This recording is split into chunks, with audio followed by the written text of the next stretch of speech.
Mahilig na ako sa mani mula bata pa ako. Tawagin niyo ako mani eater dahil lahat na yata ng mani natikman ko. Pero sa lahat ng yon, tanging ang macadamia nuts ang naiiba sa lahat dahil kung matitikman mo ito, mapapansin mo lasang gatas at napakasarap kaya sigurado mapapadami ka ng kain nito. At ayon sa mga eksperto, maraming health benefits. Ang macadamia nuts may vitamin B1, high in protein at punong-puno ng antioxidant kaya napakaganda nito sa katawan. Nagpapababa rin ng blood pressure, rich in fiber kaya very good sa digestion. Dahilan para tawagin itong Queen of all nuts dahil sa mga benepisyo nito. Kaya naman, napabili na ako. Sakto naman na buy one take one pa ito. Kaya dinamihan ko na. First time ko nga palang makakita ng macadamia nuts na nasa shell pa. Kadalasan kasi hinahalo ito sa mga chocolates. Pero pag galing pala sa bunga, may shell pa palang kasama. Napakatigas na parang binhi ni Karma. Pero kahit nasa loob pa siya, naaamoy mo na yung napakabango. Parang caramel na popcorn na binibenta sa mga mall. At malahole ang tunog nito kapag nag-uuntugan sa tigas ng shell. Pag kinagat mo nga to, siguradong basag ang pasta ng ipin mo na pinagawa mo lang sa katsipan mong dentista. Kaya sinamahan nila ng kapirasong bakal na tutulong sa pagbukas mo ng macadamia nuts. At kung mapapansin mo, yung mani ay may konting hiwa. Hindi gaya ng mani mo, warak na warak na.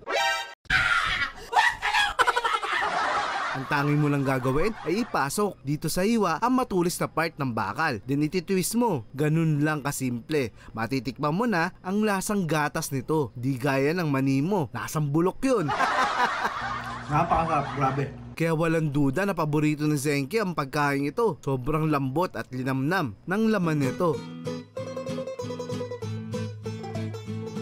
Guys, sana makabili rin kayo para matikman nyo. Buy one take one naman sila ngayon. Maraming health benefits. Talagang napakasarap niya. Nasa siyang butter. Kaya kung ako sa inyo, dadamihan ko na yung order gaya ng ginawa ko para hindi kayo mabitin. Sa mga gustong bumili, ilalagay ko na lang sa comment section yung link para matikman nyo. Maraming salamat. Mama, chup chup!